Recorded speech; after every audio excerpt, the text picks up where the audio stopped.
Swayam Prabha. Digital India. Educated India.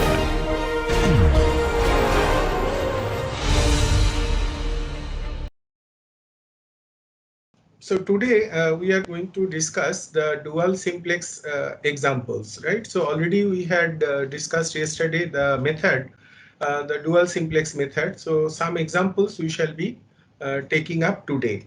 So already you have understood the dual simplex method, but a quick recap. First of all, the dual simplex needs dual feasibility. So if the Cj minus Zj values of a simplex table have the right signs for optimality, then the table is dual feasible. You see, usually yesterday I have talked about it that we talked about the first table becoming dual feasible. And usually the first table always represents the origin.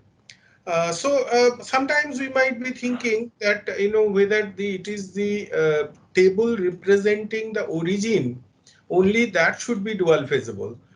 Sometimes we know what happens, particularly for sensitivity analysis, when we start with one optimal solution and change certain parametric values and try to see whether that and with changes in the parametric value, the current optimal solution does not remain optimal anymore. I mean, it is optimal, but in fact, it is better than optimal, but it has become infeasible. So, in those situations, to get a quick solution, the starting table would represent the old optimum value. But let us not bother about that particular thing because that we shall discuss at the right moment when we discuss the sensitivity analysis. So what exactly I mean here that the Cj minus Zj value should be having the right sign for optimality because the problem is already better than optimal. So in a minimization problem, all Cj minus Zj values should be positive in the first table itself. And for a maximization problem, all Cj minus Zj values should be negative. So those are the things that we should recall. Already I had discussed in the previous class. Now checking the dual for dual feasibility, normally this is not required. We have done because conceptually we should know, since we are talking about dual feasibility, what exactly it means we should know, and that is what I gone in deep into this. But essential idea here that if you consider the dual of the original problem, an attempt is made to solve the dual problem by the simplex table, then the first table must have a feasible solution. This means the origin must be a feasible solution of the dual of the original problem. So these already we have discussed, and the method is very simple method, only these many lines. Rules for the dual simplex method is exactly same for both maximization and minimization because here the optimality is already there, and only thing we should see that how to reduce optimality, just reduction, so that feasibility is achieved. So the variable in the basis with the most negative value will be the leaving variable. The entering variable is chosen from the variable that have negative coefficient values in the key row. Out of them, the entering variable will be the one with the least value of this ratio, that is absolute value of Cj minus Zj by Aij. Aij is the corresponding coefficient value in the key row. All right. This is how the dual simplex method is, and the optimum solution is obtained moment we could get a feasible solution. As all the variable values become positive, we got the optimal solution. In fact, the solutions were better than optimal. We were looking for feasibility. As feasibility is obtained, the process stops. So this is a quick recap, and already you knew this. So just quickly try to discuss or tell you once more. Now let us look at this problem. So this problem we have tried to solve earlier. Already we had solved this, I think, with artificial variables. But let us now look at it from dual simplex point of view. So minimize z equal to minus 3x1 plus x2 plus x3 subject to x1 minus 2x2 plus x3 less than equal to 11 minus 4x1 plus x2 minus 2x3 greater than equal to 3 and minus 2x1 plus x3 equal to 1, and all variables are greater than equal to 0. So a preliminary look, is it dual feasible? Okay, so some of you are thinking that this may be dual feasible and therefore it should be possible to use the dual simplex method. Right, good. So let us now see the augmented problem. You see, to see the augmented problem, what we have to do, we have to, because there is an equality constraint, we had no option but to take an artificial variable, and this particular line, that is minus see this line, first of all this constraint x1 minus 2x2 plus x3 less than equal to 11, this constraint is straightforward. All you have to do is add a slack variable, then it becomes an equality constraint. The second constraint, which is greater than equal to, here we need to reverse the sign, basically multiply both sides by minus 1. So that would give us 4x1 minus x2 minus 2x3 plus x5 equal to minus 3. So this is how the dual simplex things are done. So as you interchange the sides, or as you multiply both sides by minus 1, you get the reversal of the sign, and then you add a slack variable x5, and then you get this particular equation. The third one on the other side is minus 2x1 plus x3 equal to 1. Now here you see what is happening here, because it's an equality constraint, you have to add an artificial variable. There is no other way. Can you tell me why? There is some question, I think. If you have some question, you can ask me now. So let's continue. The thing is that the since it's an equality constraint, and that equality constraint requires an artificial variable for getting the canonical form. So what we do, minus 2x1 plus x3 plus a1 equal to 1. So this is how we have got the augmented problem, and all the variables x1, x2, x3, x4, x5 and a1, they are all greater than equal to 0. So this is how the augmented problem is written. Now let us put it in the first table. So this is how we have put it in the first table. X4, X5 and A1. This is the augmented problem once again written this side. So these X4, X5, A1, which forms the canonical form, they go into the basis. The values are 11, minus 3 and 1. The x4, x5 and a1, they form the unity matrix, and the remaining matrix is formed by these x1, x2, x3 variables, and you get those values. And here are the cj's, minus 3, 1 and 1, and but then since we have an artificial variable in the basis, we have an m. To tell whether this simplex table is dual feasible, first of all, remember that it's a minimization problem. And in dual simplex desires that this solution is already better than optimal. See, it is infeasible, that you can see, because a minus value in the basis. So what are the Cj minus Zj values? Can you compute and tell me what sort of Cj minus Zj values are we getting here?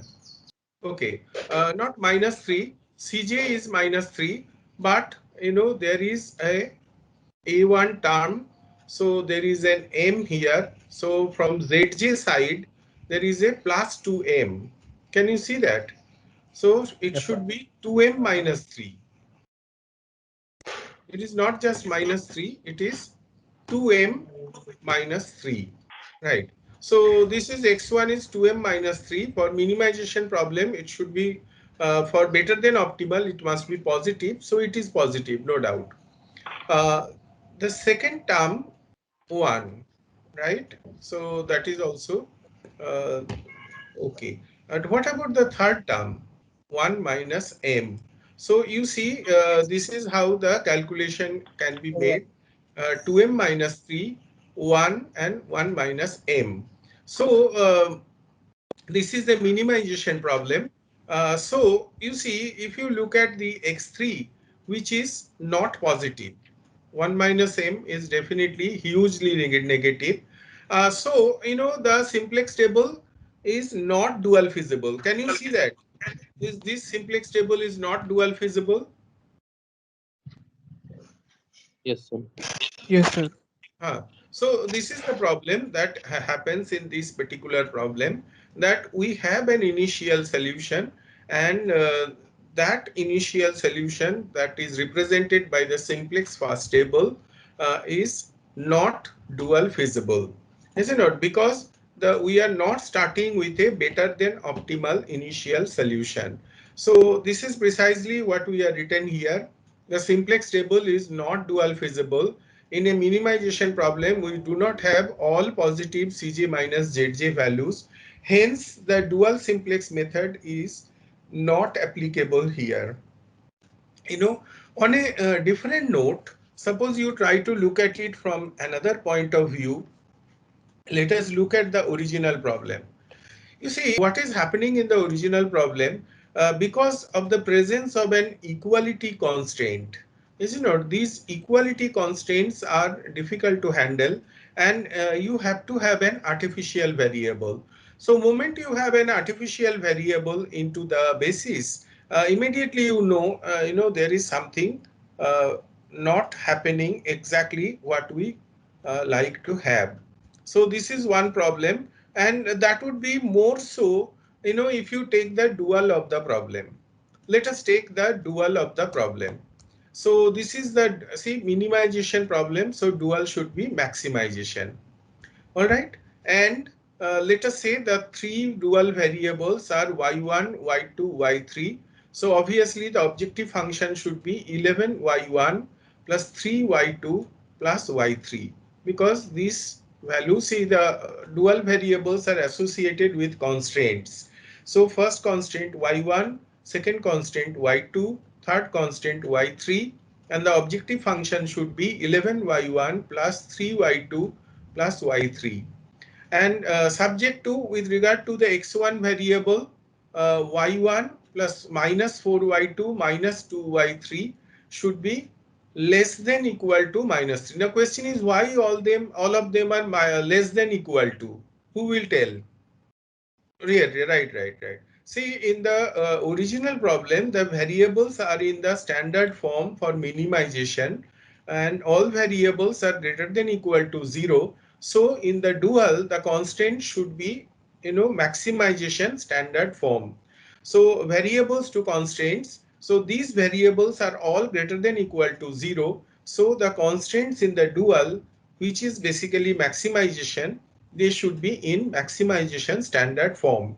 So all of them should be therefore less than equal to, this is about the non-negativity constraints. So these non-negativity constraints, what happened? X1, X2, X3, they are all greater than equal to 0. And therefore, all these constraints should be less than equal to. So no problem. But when it comes to the variables, the minimization standard form is greater than equal to. So, and that is the second constraint. So therefore, second variable, the variable y2, which is associated with it as the dual variable, that should be greater than equal to, that is in the standard form. The first constraint is not in standard form, it is less than equal to. So therefore, the first variable should be less than equal to 0. And since the third constraint is equal to, then y3 should be unrestricted in sign. Is it all right? So this is how the dual problem could be obtained from the original problem. What decides that the variable should be non-negative or positive, or what? You Yes, sir. see, Yes, sir. I'll repeat quickly. So it is like this, that when you take dual of a problem, the variables and constraints are related, and the constraints and variables are related. So once again, since the original problem is one of minimization, And the standard form of minimization says that all the variables should be greater than equal to 0. And in the original problem, we have all the variables are greater than equal to 0. Dual problem also is going to be in the maximization standard form as far as the constraints are concerned. So these three constraints, which are three variables x1, x2, x3, which are dual variables with regard to this dual problem, and corresponding constraints, they should be in standard form. But since the dual is one of maximization, then the constant should be in maximization standard form. And maximization standard form, you all know, is less than equal to. So all these constraints are less than equal to type. On the other hand, the variables in the dual will be decided by the constraints of the original. So you look here, the first constraint is less than equal to. But less than equal to is not a standard form as far as minimization is concerned. So, that variable y1 is less than equal to 0. The second constant is in standard form in minimization. So y2 is greater than equal to 0. The third one is equal to constant as far as minimization is concerned. So y3 is unrestricted in sign. Now the moot question that we had is the origin a feasible solution of this dual problem. You put 0, 0, 0. So if you put 0, 0, 0 here, all these three are okay, no problem. This is okay. Y1, Y2, Y3 all 0 means this evaluates to 0. 0 is less than equal to 1, no problem. This is also 0 is less than equal to 1, no problem. But what about this? 0 is 0 less than equal to minus 3? Answer is no. 0 is not less than equal to minus 3. So you can see that this constraint is violated. All right. So therefore, origin is not a feasible solution of this dual problem. So we do not have a dual feasibility of this particular problem. So our conclusion, original problem cannot be solved by the dual simplex method. So there are two ways you can ascertain whether a particular problem can be solved by dual simplex method or not. That means whether the problem is dual feasible. One is that take the dual and look at the feasibility at the origin, or develop the simplex fast table. Probably that is easier because after all you want to solve the problem. So you can write the simplex fast table and see that whether that simplex fast table already showing what you known as the better than optimal solution. That means all Cj minus Zj values are positive for a minimization problem and negative for a maximization problem. If that is not so, then that means that dual simplex method is not applicable and that simplex table is not dual feasible. Right. So this is the first problem that we had discussed. Now look at this particular problem. This is a very simple problem we had already Hello, solved sir. earlier. So this particular problem already we have taken up, and we solved this problem by the usual simplex method. Now this particular problem that we had already discussed earlier while discussing the simplex method. This is a very simple problem, and in few Sir, steps we could solve this problem. I will take up your question little later. All right, so this is the next problem. So in this particular problem, if you look at this, then in this time I'll give you a slightly different way of solving. And what is that? Solve the dual by the dual simplex method. So understand what is required here. The problem is given to you, and you are asked not to solve the primal in the normal way. What you have to do, take the dual and then solve that dual by the dual simplex method. So essentially, because if you take the dual of that is the original problem itself. Is it not? So as if, since the dual simplex method solves the dual in a manner, so if you take the dual and solve that dual by dual simplex, That means in a way you are solving the original problem in a slightly different manner, is it not? So that is what is also an interesting, important consideration. So precisely that thing I want to explain here, and I want you to compare with the primal problem how it was solved and how the dual, when it is solved by dual simplex, what are the pros and the cons, right? So that would be an interesting journey, and I request all of you to please listen very carefully, because this is going to be an important requirement for understanding, right? So this is the original problem. We want to solve the dual of this problem by the dual simplex method, but the purpose is solving the primal problem. Purpose is not solving the dual problem. Purpose is getting the solution of the primal problem by solving the dual by dual simplex method. All right. So here is the original problem and here is the dual problem.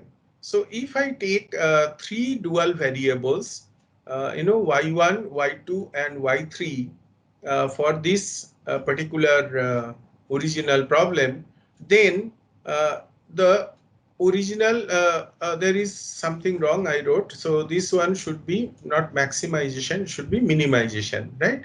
So maximize z equal to 600 x1 plus 400 x2.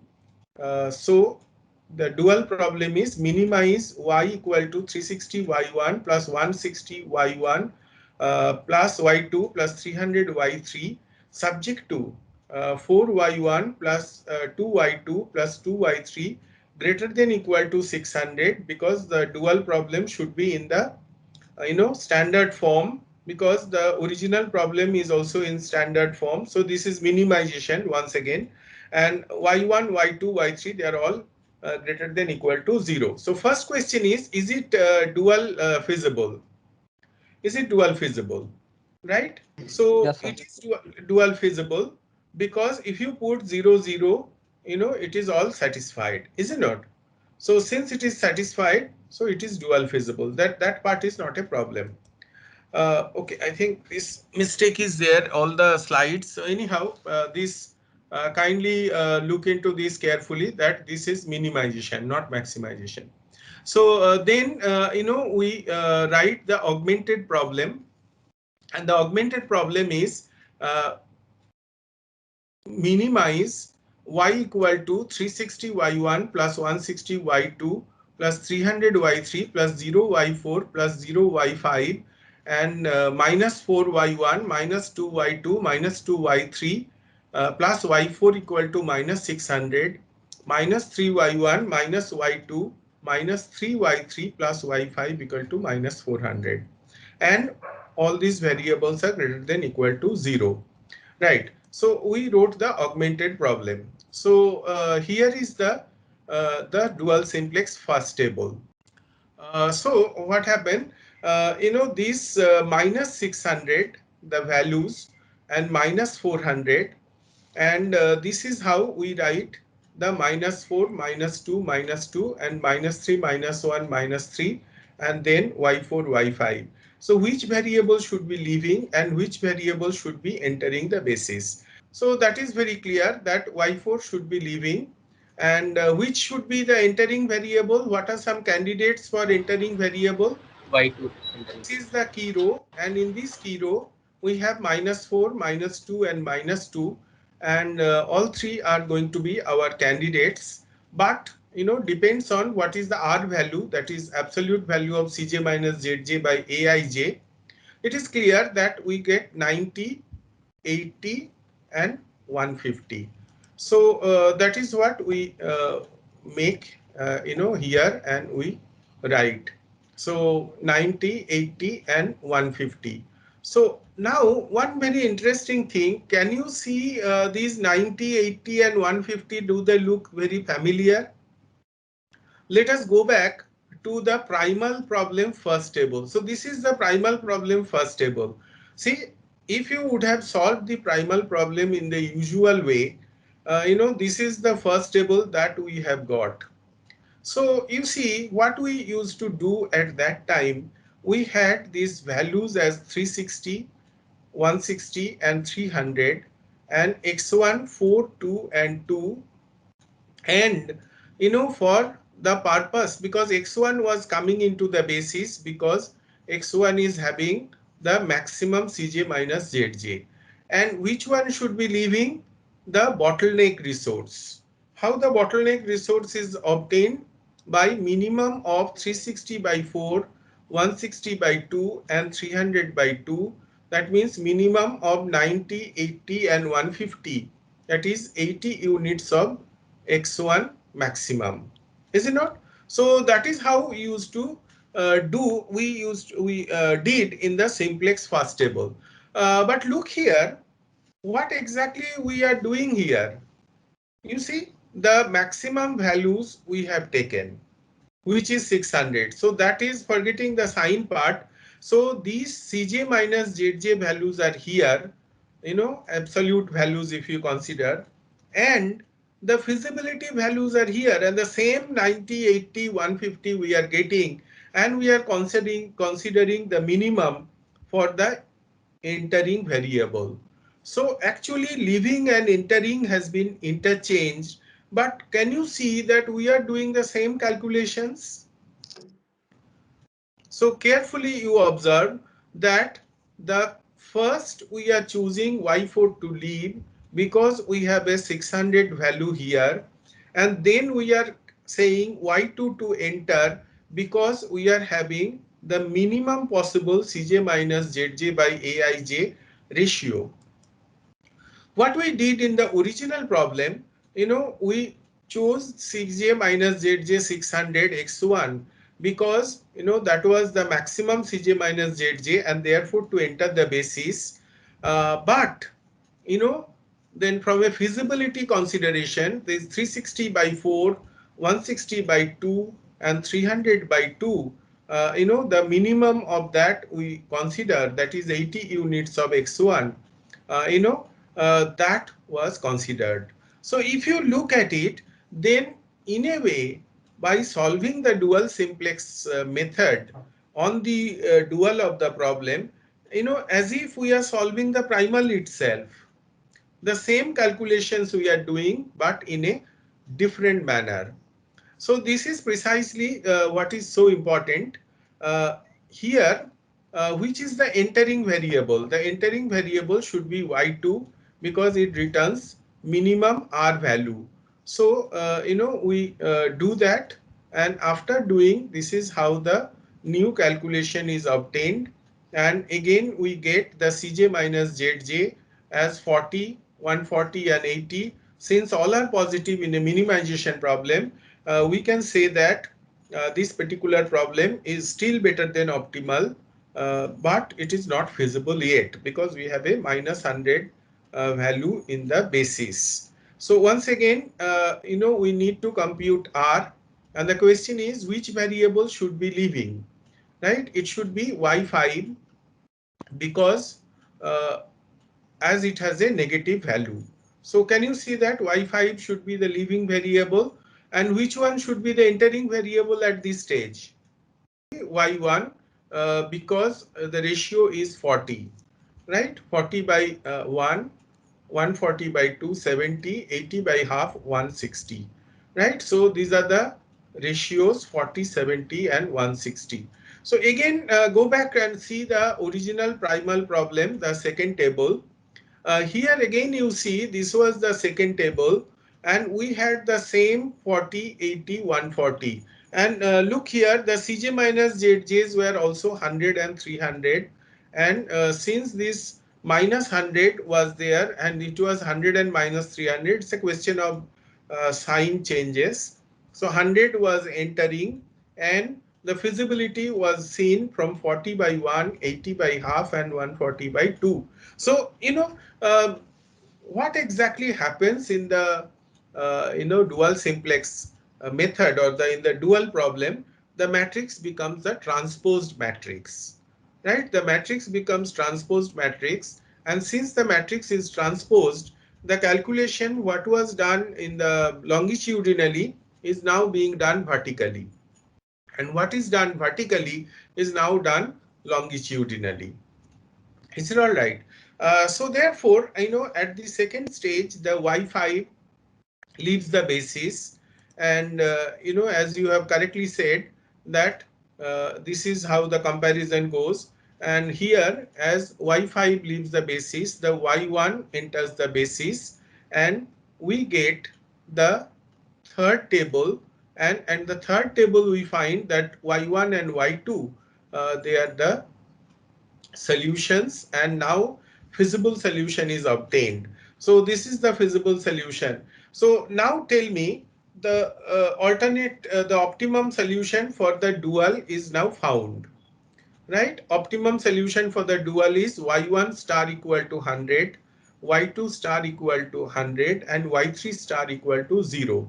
So therefore z star will be 360 into 100 plus 160 into 100 plus 300 into 100 equal to 52,000.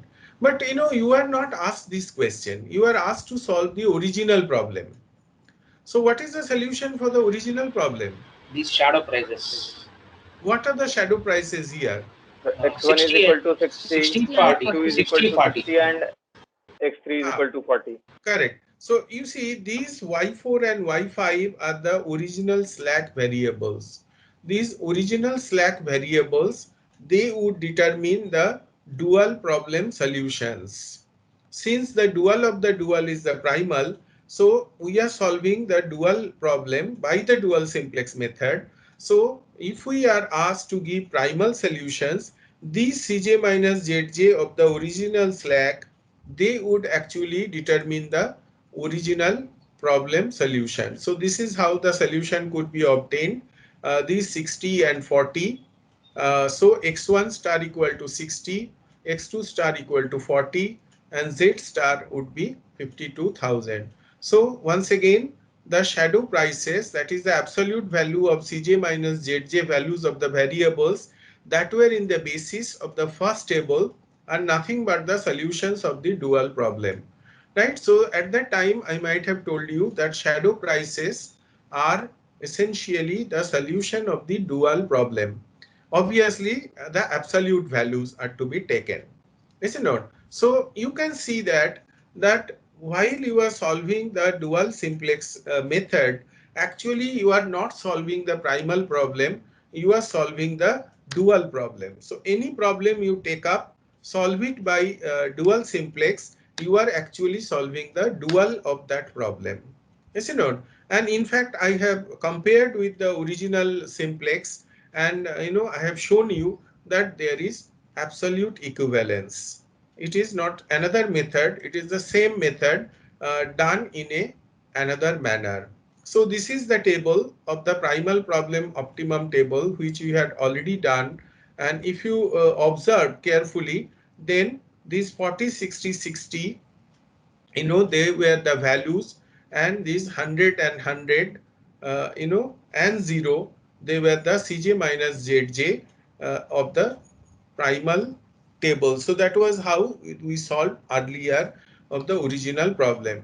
So see, these 100 and 100 are here, and these 60, 60, 40 are here.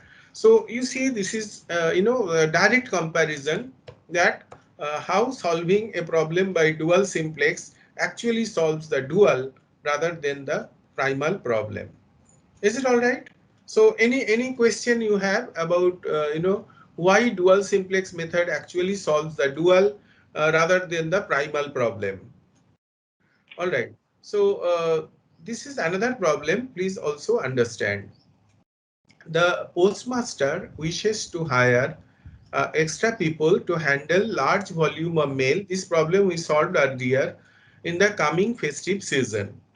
The space in the post office limits the total number of such extra people hired to be not more than 10.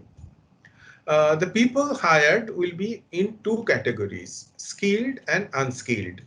The skilled workers are paid at a rate of 1.5 times than that unskilled workers. The skilled workers can be, handle 150 liters and 100 packages a day, while the unskilled people can handle 250 liters and 20 packages a day.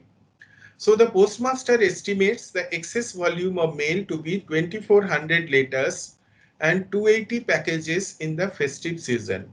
So it is the wish of the postmaster to hire more unskilled people than the skilled people. So how many skilled and unskilled people should be hired? So we already tried this problem earlier. So nevertheless, spend 1 or 2 minutes time and then tell me the formulation of this problem. So that is the objective function.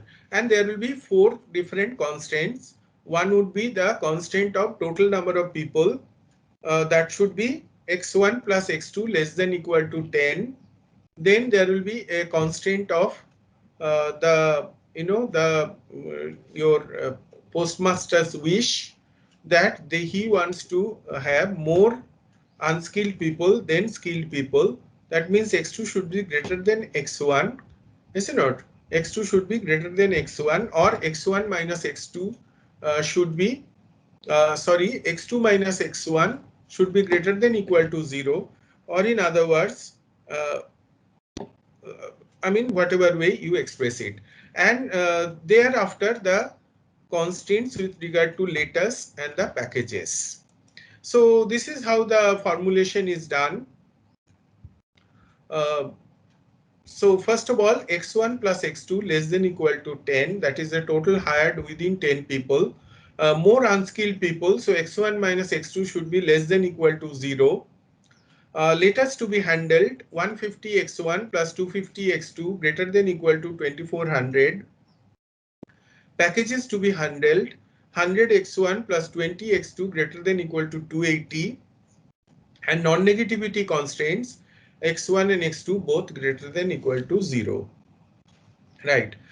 So can you tell me what should be the your I mean whether we can apply the duality concept, I mean dual feasibility concept here. Is this problem dual feasible? Because if we want to solve this problem by the dual simplex method, we must have what you known as the dual feasibility maintained. So how do you ensure that dual feasibility will be maintained? So which method are you following? Are you drawing the simplex first table, or are you taking the dual and checking whether 0, 0 is a feasible point? So that is one method, that you can take the dual and you can check that. So this is the problem dual feasible? That's a very important question before us. So here is the dual. So if you take those four dual variables, y1, y2, y3, y4, then the dual problem. See, once again, I am explaining the duality concept. So those of you who wants to hear, please hear once again. See, the original problem is one of minimization. So the dual problem will be one of maximization. Now, in minimization standard form, these variables are all greater than equal to 0, right? So the variables are all in the standard form. So in the dual problem, all the constraints should be in the standard form, is it not? Because the constraints to variables. So you see what will happen. These both the constraints, since maximization standard form is less than equal to, both these signs should be less than equal to. So this is these two will be like that. But when it comes to the variables, the minimization problem, the standard form, only these last two constraints are in standard form, because standard form requires greater than equal to. So therefore y3 and y4 both should be greater than equal to 0. Whereas these two, the first two constraints, they are not greater than equal to, they are less than equal to. So they are not in standard forms, and therefore less than equal to would translate to less than equal to 0. Right? So both these y1 and y2 should be less than equal to 0, and y3 and y4 should be greater than equal to 0. So if you carefully compare this primal and the dual problem, then you can find out that this dual problem is definitely feasible at the origin. That is, all you have to do is put zeros all zeros here, all y1, y2, y3, y4 0 valid, all zeros valid, and all zeros valid. So yes, the problem is dual feasible. So because the problem is dual feasible, we can apply what is known as the dual simplex method. So it is feasible in the origin, yes, right. So here is the augmented problem. To write the augmented problem, since these are already less than equal to, so no change, so we simply add some slack variables, but these two, they are greater than equal to, so multiply -1 by both sides. So minus 150 x1 minus 250 x2 plus x5 equal to minus 2400, and minus 100 x1 minus 20 x2 plus x6 will be minus 280, right? So all variables greater than equal to 0. So this is how you write the augmented problem. And thereafter, this is the dual simplex first table. The first table clearly shows that Cj minus Zj is 1.5 and 1. So Cj minus Zj by Aij, that would be determined after deciding the leaving variable. Most negative is x5, so that is our leaving variable, and x2 should be entering, because out of those two variables x1 and x2 which has negative coefficients in the key row, the ratios are lower in case of x2. So x2 enters. Is it not? So this first table, is it clear to all of you? Please look at it. And if there is any question, please ask me. We'll complete within another 1 or 2 minutes. So I hope all of you got this. Anyway, time is also over. So quickly I will complete. I know I have not solved it completely, but you can solve easily. The solution comes to x1 star equal to 1, x2 star equal to 9, and z star equal to 1.5 x1 plus x2 equal to 10.5. Hence, 1 skilled and 9 unskilled people may be hired. Is it all right? So this is how we can solve this problem. So before we go, just one more problem. You have also solved this problem. You can look into this particular problem, that this is that byproduct problems where there are two types of paints and total production capacity is 11 ton, and it requires 16 hours of day, and 2 hours per ton and 1 hours per ton production requirement, no setup change or changeover, and there is a raw material requirement 90 units and 5 and 6 for A and B, and there is a byproduct, but byproduct should be produced at least 12 units. So it was graphically you have solved, but can this problem be solved by dual simplex? So try this out. Can it be solved by dual simplex? And continue more practice about the dual simplex method. Is it all right? So I stop here as far as today's class is concerned, and we'll continue further on the duality, particularly the complementary slackness thing in the next class. Is it all right? So I just thank you